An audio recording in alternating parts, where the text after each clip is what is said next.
Hello dear students. आज के इस लेक्चर के अंदर हम स्टडी करने वाले हैं nuclei having I value plus half. Okay, और इसके अंदर भी हम स्टडी करेंगे, इसके अलावा भी हम स्टडी करेंगे कि हेटेरो न्यूक्लियर एटम जो एनएमआर एक्टिव है उनके बारे में स्टडी करेंगे, जिनकी आई वैल्यू वो इंटीजर वैल्यू रहेगी। ये लेक्चर नंबर रहेगा, आपका लेक्चर नंबर 13 रहेगा। और देखते हैं हम लोग कि ऐसे कौन कौन से न्यूक्लियाई है जिनकी आई वैल्यू या spin quantum number plus half है।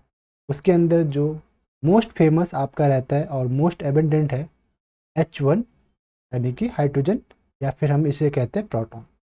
And tritium H3, carbon 13 nuclei, nitrogen 15 nuclei, phosphorus 31, ये भी मोर अबेंडेंट है, फ्लोरीन 19 मोर अबेंडेंट है, एंड सिलिकॉन 29 मोर अबेंडेंट है।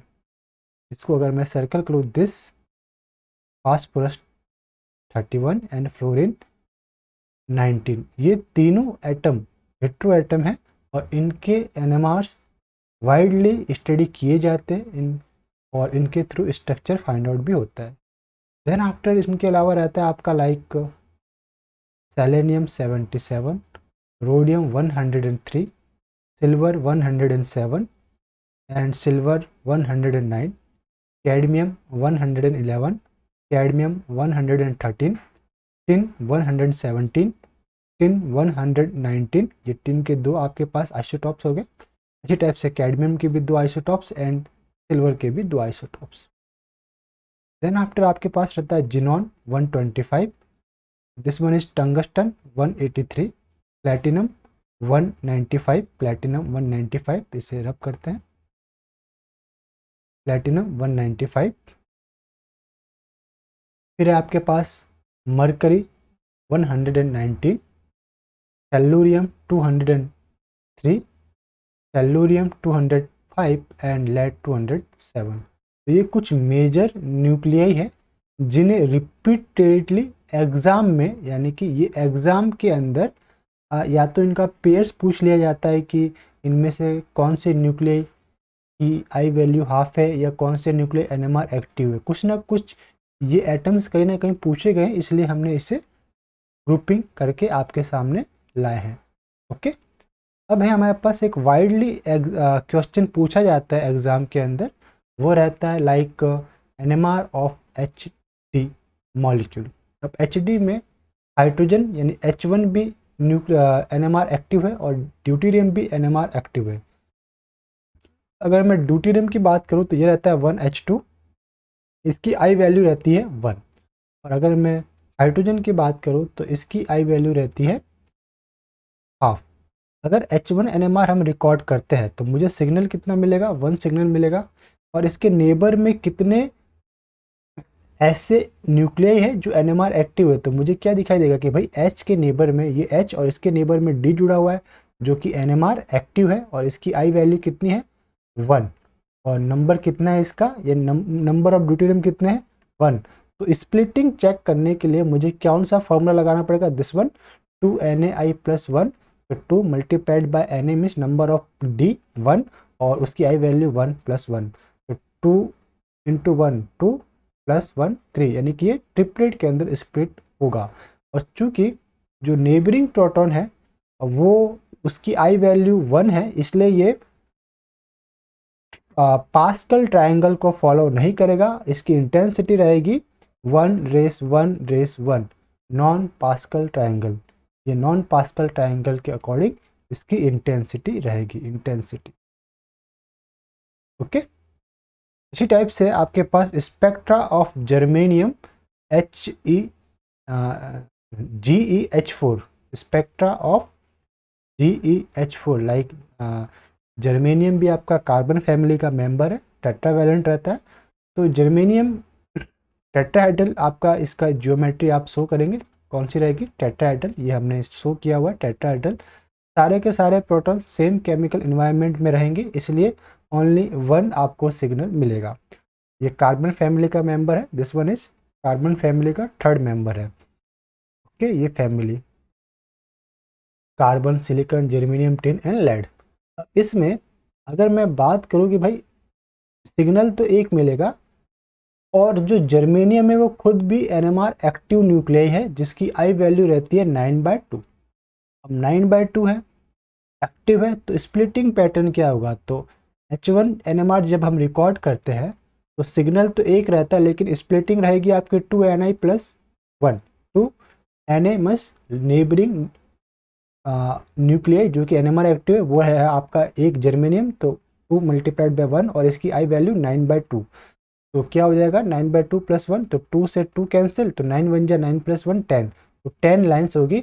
और जो भी इसकी इंटेंसिटी भी जो आप देखने को मिलेगी वो नॉन पास्कल ट्राइंगल से रहेगी, मीन्स 10 की 10 लाइन सेम इंटेंसिटी में रहेगी, यानी कि 1 रेस 1 रेस 1 रेस 1, ये 3 रेस 1, 5 हो गए। इसी टाइप से और 5, 1 रेस 1 रेस 1 रेस 1 रेस 1, 1 2 3 4 5 6 7 8 9 10, ये नॉन पास्कल ट्राइंगल के अकॉर्डिंग इसकी इंटेंसिटी रहेगी। ओके, अब हम पढ़ते हैं मोस्ट इम्पॉर्टेंट, कई बार पूछा जाता है चाहे इनऑर्गेनिक में हो चाहे ऑर्गेनिक में हो, फास्फोरस 31 स्पेक्ट्रा, NMR स्पेक्ट्रा। देखिए कौन कौन से पूछ सकते हैं आपसे, फास्फोरस 31, सिलिकॉन 29, फ्लोरीन 19, ये सारे इनऑर्गेनिक NMR स्पेक्ट्रा में यूज में लिए जाते हैं। कई बार नाइट्रोजन 14, नाइट्रोजन 15, क्लोरीन 35, क्लोरीन 37 भी रहता है आपका, ये भी आपसे कहीं ना कहीं पूछ लिया जाता है। तो उन सभी में हम स्टार्ट करते हैं पहले आज इन तीन की स्टडी, फास्फोरस 31, सिलिकॉन 29 और फास्फोरस 19। तो अगर मैं बात करूँ NMR ऑफ P31 न्यूक्लियाई, तो P31 क्या है आपका NMR एक्टिव है, आई वैल्यू इसकी रहती है half, same like hydrogen atom. और जो भी स्प्लिटिंग पैटर्न हाइड्रोजन एटम का था लाइक पास्कल ट्रायंगल, वही स्प्लिटिंग पैटर्न आपका फास्फोरस 31 के लिए भी एप्लीकेबल रहेगा। एक मॉलिक्यूल है आपके पास POMe3 मीन्स ट्राई मिथॉक्सी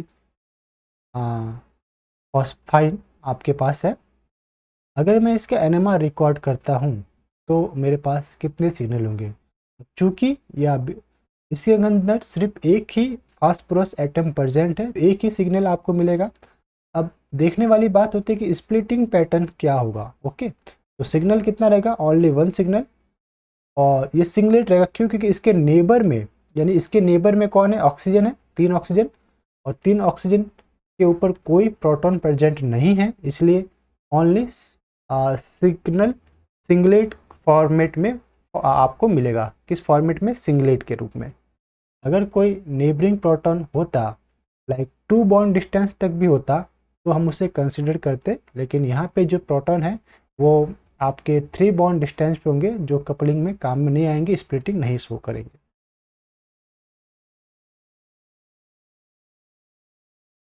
अगर मैं इसी मॉलिक्यूल का अगर मैं H1 NMR रिकॉर्ड करता हूँ, H1 NMR रिकॉर्ड करूँ, तो मुझे क्या दिखेगा कि ये जो तीनों मिथाइल ग्रुप है वो सेम केमिकल इन्वायरमेंट में प्रेजेंट है, मीन्स इस मिथाइल ग्रुप के नेबर में एक ऑक्सीजन है और एक फास्फोरस है, तो बीच वाले मिथाइल ग्रुप के नेबर में भी एक ऑक्सीजन एक फास्फोरस है, और दोनों साइड क्या है, मिथाइल मिथाइल। ओके, इसके भी एक नेबर में ऑक्सीजन फास्फोरस और दोनों साइड मिथाइल मिथाइल है, क्यों, क्योंकि ये पिरामिडल शेप का रहेगा। ओके, तो सारे के सारे मिथाइल सेम इन्वायरमेंट में है, इसलिए ओनली 1 सिग्नल मिलेगा, और वो सिग्नल भी क्या होगा, इस फॉर्मेट में स्प्लिट होगा, डबलेट के अंदर स्प्लिटेड रहेगा। क्यों, क्योंकि उस हाइड्रोजन के नेबरिंग अगर मैं NMR एक्टिव न्यूक्लियाई की बात करूं तो वो आपका रहेगा फास्फोरस, और ड्यू टू बीच में ऑक्सीजन एटम होने के कारण उसके साथ कपलिंग कर सकता है। यहाँ पे लिखा है कि due to lone pair electrons on oxygen the coupling between phosphorus 31 and H1 possible up to 3 bond, यानी हाइड्रोजन फास्फोरस के साथ 3 बॉन्ड तक कपल कर पाया, लेकिन फास्फोरस हाइड्रोजन के साथ फास्फोरस की फ्रीक्वेंसी पे कपल नहीं कर पाया था। ओके, तो ये था आपका फास्फोरस 31 में जो स्प्लिटिंग रहेगा वो रहेगा डबलेट, और टोटल 3 + 3 + 3 यानी 9 एच के कारण आपको 1 सिग्नल मिलेगा, 1 सिग्नल जो कि आपका डबलेट के अंदर रहेगा, डबलेट के अंदर स्प्लिटेड रहेगा। अब आपके पास से P31 NMR, इसी मॉलिक्यूल का अगर मैं P31 NMR रिकॉर्ड करूं और फ्रिक्वेंसी ट्यून कराऊं कि वो कपलिंग करे, उस कंडीशन में मेरे पास क्या होगा कि फास्फोरस कितने हैं आपके पास, ओनली 1, तो 1 सिग्नल मिलेगा। और नेबरिंग प्रोटॉन चेक करो, अब ये देखिए कि ऑक्सीजन के ऊपर जो लोन पेयर है वो 3 बॉन्ड डिस्टेंस से कपलिंग कराने में हेल्प कर रहे हैं। ओके, ऊपर वाला एग्जाम्पल में मैंने उसे इग्नोर किया था, इस पर्टिकुलर एग्जाम्पल में यहाँ पे मैंने इसे क्या किया था, इग्नोर किया था, लेकिन ऑक्सीजन के लोन पेयर आपके कपलिंग किनारे में हेल्प कर रहे हैं। यहाँ पे मैं इसे कंसिडर कर रहा हूँ, पहले नॉर्मली सिखाना था इसलिए मैंने वहाँ इग्नोर किया, अभी मैं थोड़ा डीपली सिखा रहा हूँ इसलिए इसको मैं कंसिडर कर रहा हूँ। तो 2ni+1 के इस फॉर्मूले को हम यहाँ पे यूज करेंगे। तो नेबर में कितने प्रोटॉन है, 9, तो दिस वन इज 9, इसकी आई वैल्यू हाफ और +1, तो 2 से 2 कैंसिल, 9+1 10, यानी कि ये 10 लाइन्स मिलेंगे आपके P31 NMR स्पेक्ट्रा के अंदर, एक सिग्नल और 10 लाइन्स। इसी टाइप से अगर मैं इस मॉलिक्यूल के लिए, इस कंपाउंड के लिए P31 NMR रिकॉर्ड करता हूँ तो कितने सिग्नल्स मिलेंगे। तो पहले सबसे पहले चेक कीजिए इसमें फास्फोरस कहाँ कहाँ पे आपको दिखाई दे रहे हैं। तो first phosphorus this one, second one is यहाँ पे PPH2H, थर्ड वन मुझे यहाँ पे दिखाई दे रहा है दिस PPH2H, और कहीं पे मुझे फास्फोरस दिखाई नहीं दे रहा है, दिस वन इज पैलेडियम है। तो यहाँ पे 3 फास्फोरस प्रेजेंट है और तीनों का केमिकल एनवायरनमेंट डिफरेंट है। कई कहेंगे कि सर ए और बी वाले फास्फोरस सेम है, लेकिन नहीं, इसमें कहीं पे भी आपको प्लेन ऑफ सिमेट्री प्रेजेंट दिखाई नहीं दे रही, इसलिए वो डिफरेंट है। अगर प्लेन ऑफ सिमेट्री प्रेजेंट होती तो सेम होते। ओके, रोटेशन एक्सिस भी प्रेजेंट नहीं है, C2 यहाँ पे एब्सेंट रहेगा, इसलिए ये डिफरेंट इन्वायरमेंट में होंगे। आपके पास टोटल P31 NMR सिग्नल मिलेंगे 3 सिग्नल। अब बात करते हैं हम एक और हेट्रो आइटम, जैसा कि मैंने बताया था आपको, सिलिकॉन 29 भी आपका NMR एक्टिव है और इसकी आई वैल्यू कितना रहता है, हाफ रहता है। ये भी पास्कल ट्रायंगल रूल को फॉलो करता है और लाइक H1 के लाइक की जो स्प्लिटिंग पैटर्न रहता है वो भी सिलिकॉन शो करता है। एबंडेंस रहता है इसका 4.7%, नेचुरली ये 4.7 है। तो लाइक कार्बन की तरह भी ये टाइम कंज्यूमिंग प्रोसेस रहता है इसका NMR रिकॉर्ड करना, टाइम ज़्यादा लगता है इसके अंदर, इसके नंबर ऑफ स्कैन इसमें ज़्यादा करने पड़ते हैं। ठीक है, अगर मैं बात करूँ टेट्रामिथाइल सिलेन की, दिस वन, तो नॉर्मली हम एज अ एडिटिव के रूप में यूज में लेते हैं रेफरेंस पीक के लिए, लेकिन रेफरेंस पीक में हम या तो H1 के लिए यूज में लेते हैं या फिर कार्बन 13, दोनों के लिए हम टेट्रामेथिल सिलीन का यूज करते हैं। उस कंडीशन में अगर H1 है तो 12 प्रोटॉन के कारण जो सिग्नल आएगा उसको मैं रेफरेंस पीक लूँगा। कार्बन 13 का सैंपल का मैं NMR कर रहा हूँ तो 4 कार्बन के कारण जो सिग्नल आपके पास ऑब्टेन होगा, एक सिग्नल, उसे मैं रेफरेंस पीक लूँगा। लेकिन अभी अभी हम कौन सा NMR रिकॉर्ड कर रहे हैं, सिलिकॉन 29 का। तो सिलिकॉन 29 में तो सिर्फ एक ही एटम है यहाँ पे प्रेजेंट है और सिलिकॉन sp3 हाइब्रिडाइज है, टेट्राहेड्रल है, और ओनली एक सिग्नल आपको मिलेगा। और इसके नेबर में कोई NMR एक्टिव न्यूक्लियाई है क्या, तो डेफिनेटली आपके पास 2 बॉन्ड डिस्टेंस पे 12 प्रोटॉन प्रेजेंट है, 4 3 12 प्रोटॉन प्रेजेंट है। तो स्प्लिटिंग पैटर्न क्या होगा, आई वैल्यू हाफ के लिए स्प्लिटिंग पैटर्न n+1 रूल से भी फाइंड आउट कर सकते हैं। जिस भी नेबरिंग प्रोटॉन की नेबरिंग न्यूक्लियाई की आई वैल्यू हाफ रहती है उसका स्प्लिटिंग पैटर्न n+1 रूल से फाइंड आउट हो सकता है। तो n+1 का रूल लगाइए तो 12+1 13 लाइन्स आपको मिलेगी। मीन्स इसके TMS के NMR में, यानी सिलिकॉन 29 NMR में 1 सिग्नल मिलेगा और वो सिग्नल फर्दर स्प्लिटेड रहेगा 13 लाइन्स के अंदर, और उस 13 लाइन्स को आप पास्कल ट्रायंगल से उसकी इंटेंसिटी आप बता सकते हो। अब ये नेक्स्ट क्या बोल रहा है कि 9 lines observe due to overlapping of lines. जब ज़्यादा लाइन्स होगी तो उनके बीच में गैप बहुत ही कम होता जाएगा, और जब गैप कम होता जाएगा तो कुछ लाइन्स ओवरलैप करेगी, कुछ आपको रिसॉल्व नहीं हो पाएगी, तो आपको दिखाई कितनी देगी, 9 लाइन्स ही दिखाई दे पाती है। सेकेंड वन है आपके पास silicon disilicon H6, okay, this one. इसकी बॉन्डिंग समथिंग लाइक रहेगी SI, इसके साथ H3 और सेकेंड SiH3, ये इसका स्ट्रक्चर है। तो इसमें प्लेन ऑफ सिमेट्री प्रेजेंट रहेगा, और due to plane of symmetry दोनों ही सिलिकॉन सेम केमिकल इन्वायरमेंट में प्रेजेंट है, तो एक सिग्नल आपको मिलेगा सिलिकॉन 29 NMR के अंदर। तो अगर मैं बात करूँ सिलिकॉन 29 NMR की, तो 1 सिग्नल मिलेगा।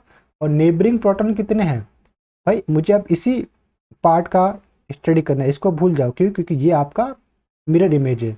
इस सिलिकॉन के नेबर में 3 प्रोटॉन्स है, तो 3 प्रोटॉन जिनकी आई वैल्यू n है, तो स्प्लिटिंग होगा n+1 से। आई वैल्यू हाफ है, इसलिए स्प्लिटिंग पैटर्न n+1, यानी कि 3+1 4, यानी क्वार्टेट के अंदर ये आपका स्प्लिटेड होगा।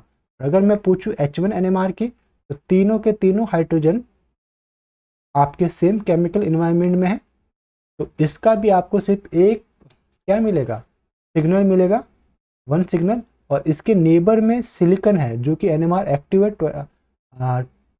और आई वैल्यू हाफ है, तो स्प्लिटिंग होगा n+1, यानी कि 1+1 डबलेट, यानी ये रहेगा आपका डबलेट में, ओके। इन तीनों ही हाइड्रोजन सेम केमिकल एनवायरनमेंट में, और इसके नेबर में सिलिकॉन है। अब है हमारे पास समथिंग की नोट कि डेल्टा वैल्यू हर्ट्ज के अंदर अगर मैं देखूं तो ये वेरिएबल रहेगी अकॉर्डिंग टू इंस्ट्रूमेंट, लेकिन पीपीएम में ये सेम रहेगी। किसी भी इंस्ट्रूमेंट पे आप चेक कीजिए, चाहे 60 मेगाहर्ट्ज के इंस्ट्रूमेंट पे, चाहे 90 मेगाहर्ट्ज, या चाहे 300 मेगाहर्ट्ज के इंस्ट्रूमेंट पे चेक कीजिए, पीपीएम वैल्यू किसी भी H1 NMR में सेम रहेगी, ओके।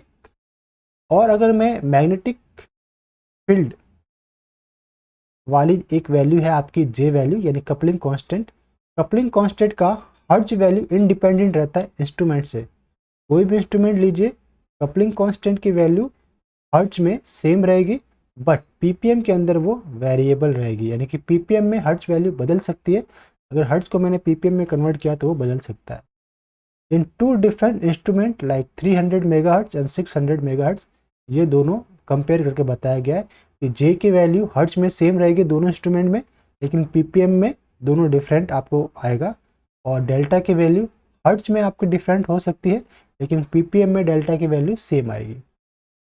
अब हम एक और हेटेरो एटम की बात करते हैं, बोरॉन। बोरॉन का ऑर्गेनिक केमिस्ट्री के अंदर काफ़ी मेन रोल रहता है। काफ़ी सारी रिएक्शंस जो नॉर्मल रिएजेंट से आप कैरी आउट नहीं कर सकते, उसे बोरॉन रिएजेंट के थ्रू इजीली आप परफॉर्म कर सकते हैं, रिडक्शन उसका परफॉर्म कर सकते हैं। तो बोरॉन के 2 आइसोटॉप है, बोरॉन 10 एंड बोरॉन 11। बोरॉन 10 की आई वैल्यू रहती है 3, और इसकी अबेंडेंस रहते हैं 19%, बट बोरॉन 11 की आई वैल्यू रहती है 3/2, और इसका अबेंडेंस भी मोस्ट रहता है 81%। यानी कि विदाउट नॉर्मली अब जब भी आप बोरॉन 11 या बोरॉन का स्पेक्ट्रा रिकॉर्ड करते हो, एनएमआर स्पेक्ट्रा, तो आप ये समझिए कि आप बोरॉन 11 के साथ डील कर रहे हैं। बोरॉन 10 जब तक इंडिकेशन नहीं दे रखा पेपर के अंदर, आपको कंसिडर नहीं करना, ओके। तो दोनों ही आपके पास्कल ट्रायंगल को फॉलो नहीं करेंगे, क्योंकि इनकी आई वैल्यू 3 और 3/2 है। स्प्लिटिंग इसमें किस टाइप से रहेगी, 2Ni+1 के रूप में रहेगी, या 2Ni+1 के रूप में, दोनों में। अगर नेबर में एक NMR एक्टिव न्यूक्लियाई है और जिसकी I value NMR active nuclei भी बोरॉन ही है और आई वैल्यू 3 कंसिडर किया है, तो फर्स्ट आपका जो स्प्लिटेड पैटर्न रहेगा वो किस टाइप से रहेगा देख लेते हैं।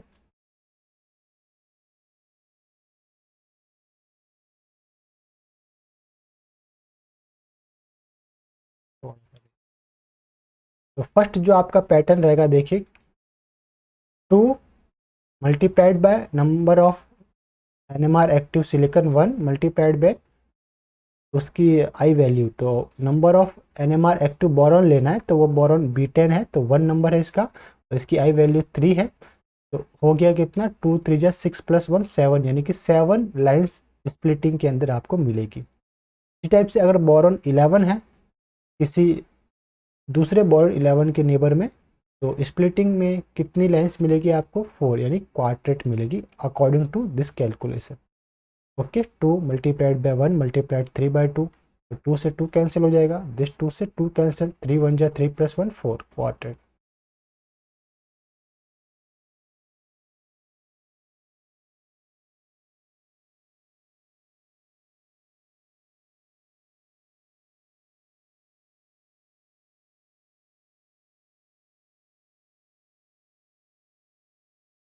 अब हमें देखना तीसरा जो हमारे पास हेटेरो एटम जो मेन वाइडली यूज्ड रहता है, फ्लोरीन 19 का NMR स्पेक्ट्रा, चाहे ऑर्गेनिक की बात करें इनऑर्गेनिक में, ये कई बार पूछ लिया जाता है और हमें पता भी होना चाहिए। तो F19 का भी आई वैल्यू कितना रहता है, हाफ, और इसकी अबेंडेंस से 100%, यही इसकी मेन प्रॉपर्टी से 100% में ये अबेंडेंस इसकी रहती है। तो किसी भी सैंपल में F19 अगर प्रेजेंट है या एब्सेंट है, हम उसके NMR से भी पता लगा सकते हैं without any chemical test perform की।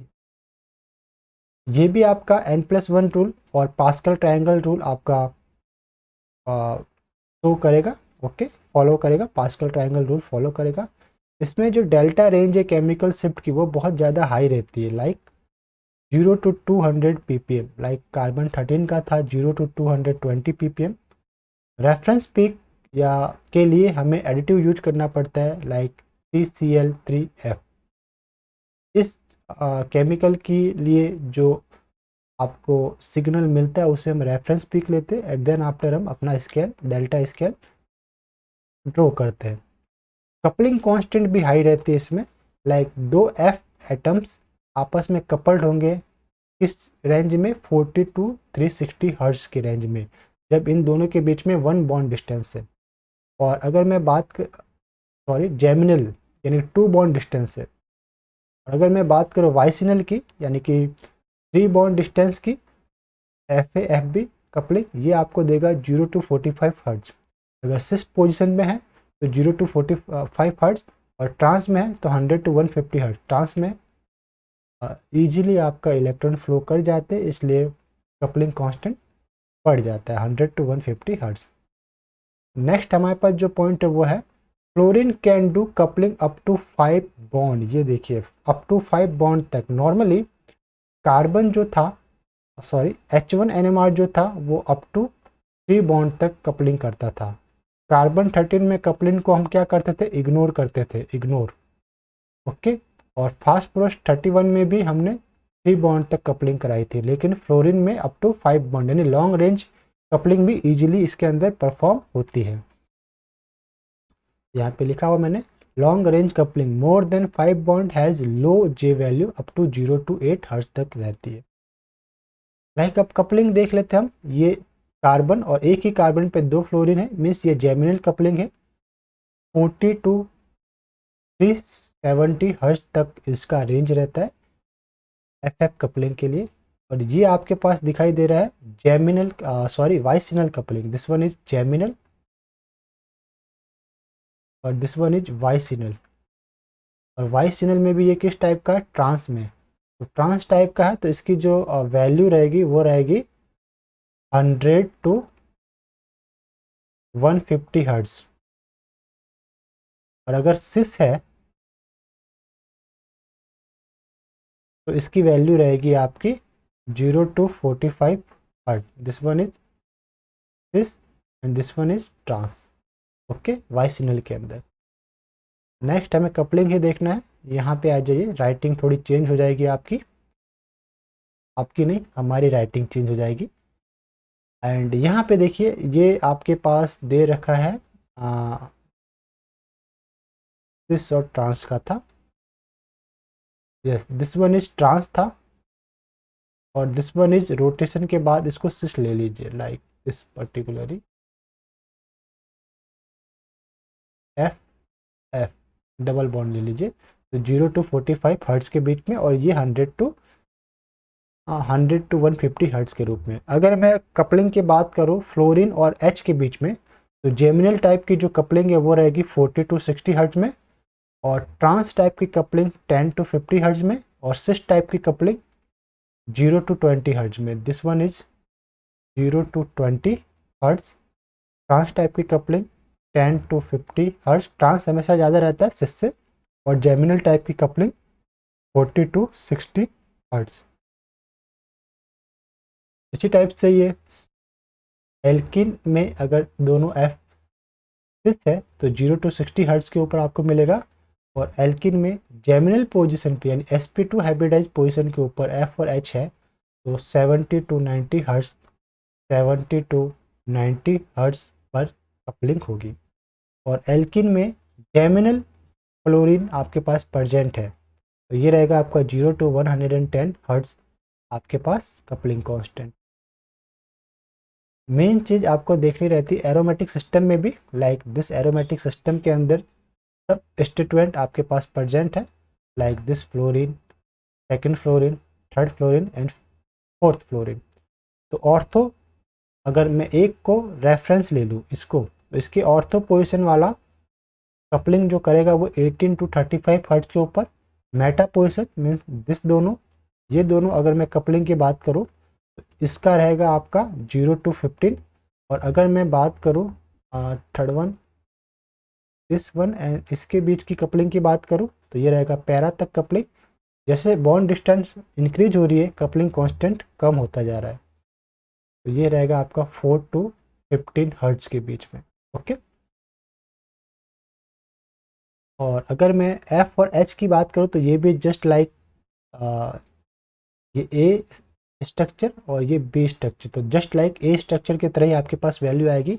एक को आपको रेफरेंस लेना, लाइक दिस को मैंने लिया रेफरेंस, और फिर इसकी ऑर्थो दिस वन, इसके साथ ये कपल कर रहा है तो ये ऑर्थो 7 पॉइंट समथिंग आपके पास हर्ट्ज वैल्यू रहेगी। एक रहेगा आपके पास मेटा, इसका इसके साथ कपलिंग रहेगा, वो रहेगा 3.5 हर्ट्ज के आसपास। और एक रहेगा आपका पैरा, इसका और इसके पास कपलिंग पैरा, इसकी वैल्यू रहेगी 0.3 हर्ट्ज के आसपास, 0 to 3 हर्ट्ज के आसपास। और ये थी 3 to 5 हर्ट्ज के आसपास, और ये 7 to 10 हर्ट्ज के आसपास। ओके, 7 to 10 हर्ट्ज के आसपास। तो इस टाइप बेंजीन के अंदर कपलिंग कांस्टेंट हमने देखा और fluorine and hydrogen coupling and fluorine coupling के लिए। अब इसी के ऊपर बेस्ड कुछ क्वेश्चंस हैं जिसे हम देखते हैं। हमने जो भी अभी तक पढ़ा है उसे सभी को हम यूज करके देखते हैं।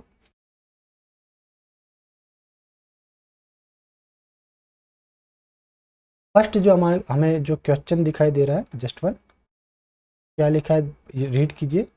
इन the F19 NMR spectrum of PCl2F3 given क्या है, I value of phosphorus 31 half and I value of F19 half, how many F19 peaks are observe. तो सबसे पहला जो मुझे काम रहेगा इसका स्ट्रक्चर फाइंड आउट करना कि PCl2F3 का स्ट्रक्चर क्या रहेगा। तो PCl2F3 का स्ट्रक्चर दिस वन रहेगा, ये रहेगा आपका trigonal bipyramidal. Okay, trigonal bipyramidal, जिसमें जो फ्लोरीन्स एटम है दो आपके एक्सियल और एक आपका इक्वेटोरियल पोजीशन के ऊपर ऑक्यूपाइड रहेगा। इसमें सिमेट्री एलिमेंट भी प्रेजेंट रहेगा, C2 एक्सिस रोटेशन एक्सिस भी प्रेजेंट है, और प्लेन ऑफ सिमेट्री भी आपको इसमें देखने को मिले। तो जो फ्लोरीन्स आपके पास देखेंगे उसमें टू टाइप के फ्लोरीन होंगे। पहला due to plane of symmetry, यानी कि अगर मैं प्लेन ऑफ सिमेट्री की बात करूं तो इस प्लेन में, इस प्लेन के कारण ऊपर वाला फ्लोरीन नीचे वाले फ्लोरीन का मिरर इमेज होगा, तो दोनों ही फ्लोरीन सेम रहेंगे, जिसको मैं ग्रीन हाईलाइट कर रहा हूँ, this one and this one. ये हो गया आपके ए टाइप की फ्लोरीन। एक इन सभी से अलग आपका रहेगा, सॉरी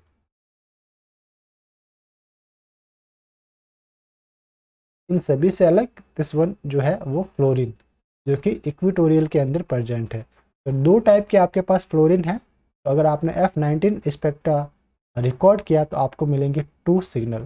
कितने सिग्नल आपको मिलेंगे? 2 सिग्नल। दिस F19 स्पेक्ट्रा में 2 सिग्नल मिलेंगे। F31 लिखा है, इसे हम सही करेंगे, दिस नॉट 31, ये रहेगा आपका F19। कितने signal? 2 signal, A and B। अब अगर मैं बात करूँ ए फ्लोरीन की, तो इसके नेबर में 1 बॉन्ड डिस्टेंस पे फास्फोरस है, जिसकी आई वैल्यू कितनी है? +½ और ये NMR एक्टिव है, तो स्प्लिट करेगा इस सिग्नल को। तो स्प्लिटिंग किस में होगा? +½ है, इसलिए N+1 रूल में अप्लाई करूंगा तो 1+1 डबलेट के अंदर इसको स्प्लिट करेगा, तो ये हो रहेगा आपका डबलेट के अंदर स्प्लिटिंग। फर्दर 2 बॉन्ड डिस्टेंस पे इस फ्लोरीन के नेबर में एक और फ्लोरीन है, इसकी आई वैल्यू भी 1 है, और ये भी इसे कपल्ड कर सकता है क्योंकि फास्फोरस में वैकेंट d ऑर्बिटल्स रहते हैं, कॉन्जुगेशन के लिए हेल्प करेगा। तो फर्दर जो आपका डबलेट आया वो फर्दर डबलेट के अंदर स्प्लिट होगा। मींस जो F8 यानी कि ए टाइप के जो फ्लोरिन्स है आपके, एक सिग्नल रहेगा और डबलेट ऑफ डबलेट आपको मिलेगा। ठीक, ए टाइप के जो फ्लोरिन है डबलेट ऑफ डबलेट के रूप में आपके पास रहेंगे। अगर मैं बात करूँ बी टाइप के प्रोटोन फ्लोरिन की, तो इसके नेबर में एक है फास्फोरस, तो इसके कारण क्या मिलेगा? पहला डबलेट मिलेगा, और फिर 2 बॉन्ड डिस्टेंस पे 2 फ्लोरिन है, तो 2+1 यानी कि ट्रिपलेट, तो फिर मिलेगा ये ट्रिपलेट। तो डबलेट ऑफ ट्रिपलेट आपको बी टाइप के फ्लोरिन के लिए आपको सिग्नल मिलेगा। तो दिस वन यहाँ पे मैंने हाईलाइट किया है, doublet of triplet. Okay, doublet of triplet कैसे हुआ ये भी मैंने आपको बता दिया, एक बार वापस बता देता हूँ। अगर मैं दिस पिंक कलर वाले फ्लोरिन की बात करूँ, तो इसके नेबर में 1 बॉन्ड डिस्टेंस पे है फास्फोरस, जो कि NMR एक्टिव है, तो इसके कारण स्प्लिटिंग हुई। तो N+1 का रूल मैंने अप्लाई किया, तो N क्या रहेगा? 1, एक ही है आपके पास फास्फोरस, तो 1+1 2, तो पहले मिल गया आपका डबलेट। फर्दर क्या रहेगा?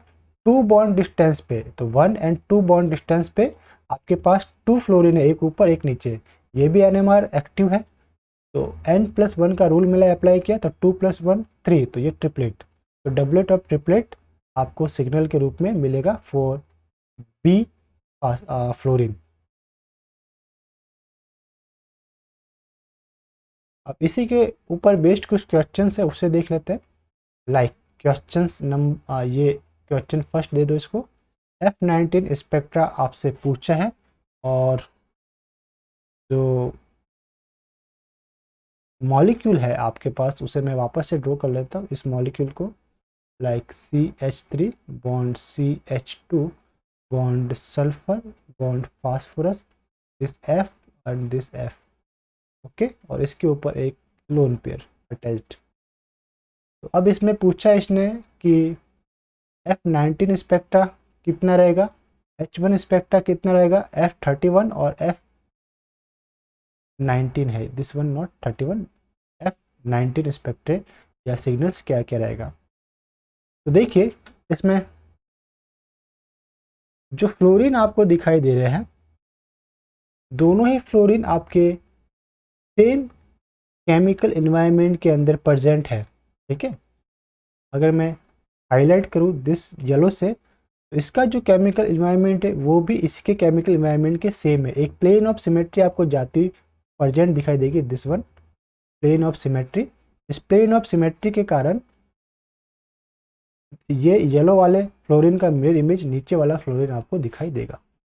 अब इसके नेबर यानी कि इन दोनों के कारण इसको मैं हाईलाइट कर देता हूँ, ए टाइप का फ्लोरीन, तो ये भी ए टाइप का होगा, दोनों सेम फ्लोरीन है, और इन दोनों के कारण आपको ओनली एक सिग्नल मिलेगा F19 स्पेक्ट्रा में। तो F19 वापस से गलत लिखा है मैंने, ये this one is F19 spectra हम रिकॉर्ड कर रहे हैं।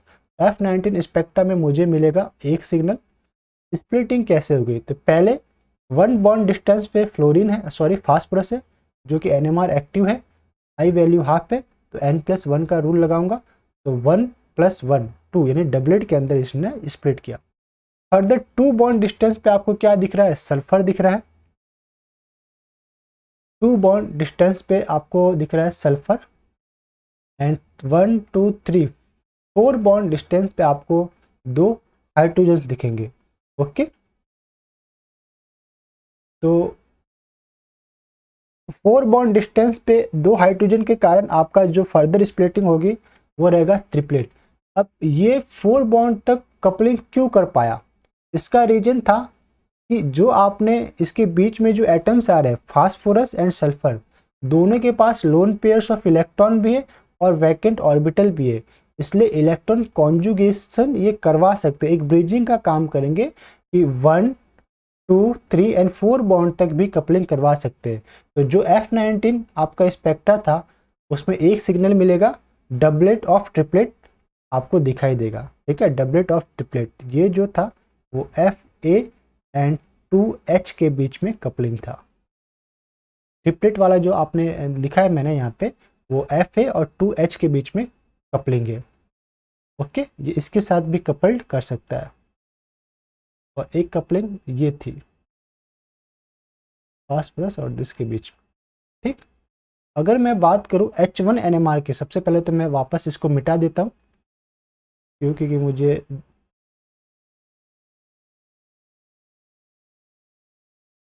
ओके अगर मैं बात करूँ H1 NMR की तो कितने टाइप के प्रोटॉन्स में प्रेजेंट है? तो 2 टाइप के। अगर मैं इसको नेम देता हूँ A प्रोटॉन तो ये रहेगा आपका B प्रोटॉन।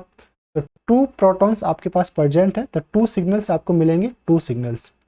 एक M, यानी कि इसको A की जगह आप लिखिए M। This is M type के प्रोटॉन और दिस इज N टाइप के प्रोटॉन। तो M 3H, इसके कारण आपको क्या मिलेगा? 3H के लिए जो सिग्नल मिलेगा वो किस में स्प्लिट होगा? इसके नेबर में 2 हाइड्रोजन है तो 2+1 ट्रिपलेट के अंदर स्प्लिट हुआ, तो ये ट्रिपलेट में स्प्लिट हुआ। और जो N टाइप के प्रोटॉन्स है उसके नेबर में 3 हाइड्रोजन है तो 3+1 वो किस में स्प्लिट हुआ? क्वार्टेट के अंदर स्प्लिट होगा। तो दिस वन इज क्वार्टेट के अंदर स्प्लिट होगा। उससे पहले N प्रोटॉन के राइट साइड में 2 बॉन्ड डिस्टेंस पे फास्फोरस है। फास्फोरस भी आपका NMR एक्टिव है और चूंकि बीच में सल्फर ब्रिजिंग का काम कर रहा तो ये भी स्प्लिट होगा किसमें? डबलेट में, क्योंकि नंबर ऑफ फास्फोरस कितना है? 1, तो 1+1 डबलेट में, तो ये आपका डबलेट में ड्यू टू 2H और फास्फोरस के बीच में कपलिंग। फर्दर अगर मैं बात करूं तो इसका फ्लोरीन से भी कपलिंग हो सकता है, क्योंकि फ्लोरीन और हाइड्रोजन के बीच में फास्फोरस और सल्फर है और दोनों ही कॉन्जुगेशन को इजीली फ्लो करते हैं, इजीली सपोर्ट करते हैं, तो वो भी आपका आप स्प्लिट करेगा इसको ट्रिपलेट के अंदर। नंबर ऑफ फ्लोरीन कितने? 2, तो 2+1 ट्रिपलेट। तो यहाँ पे मैंने लिखा है 2H और 2F के बीच में कपलिंग ट्रिपलेट करेगा, और 2H और P के बीच में कपलिंग के कारण स्प्लिटिंग रहेगा डबलेट में, और 2H 3H के बीच में कपलिंग के कारण जो स्प्लिटिंग रहेगा वो रहेगा क्वार्टेट में। ओके, इस टाइप से ये क्वेश्चन भी आपका सॉल्व होता है। इसमें F31 स्पेक्ट्रा की बात की जाए तो ओनली आपके पास एक सिग्नल मिलेगा, जो कि मैंने पहले यहाँ पे शो कर दिया है। F31 1 सिग्नल, इसके नेबर में 2 फ्लोरीन थे तो इसने इसको स्प्लिट किया ट्रिपलेट में, और फास्फोरस के 1, 2, 3 बॉन्ड डिस्टेंस पे 2 हाइड्रोजन है तो वो भी है, उसको किसमें? ट्रिपलेट के अंदर फर्दर स्प्लिट करेंगे। तो इस लेक्चर को हम लोग यहीं पे स्टॉप करते हैं, और नेक्स्ट लेक्चर के अंदर जो स्टडी करने वाले हम लोग उसे देख लेते हैं। नेक्स्ट लेक्चर के अंदर हम स्टडी करेंगे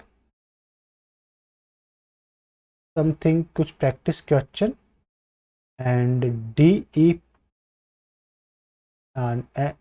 नाइट्रोजन NMR। फर्दर हम करेंगे DEPT, जो कि बहुत ही इंपॉर्टेंट आपका कंसेप्ट रहता है। उस लेक्चर को हम यहीं पे स्टॉप करते हैं, मिलते हैं नेक्स्ट लेक्चर में। तब तक के लिए हैव अ नाइस डे। खुश रहिए, मुस्कुराते रहिए। Once again have a nice day.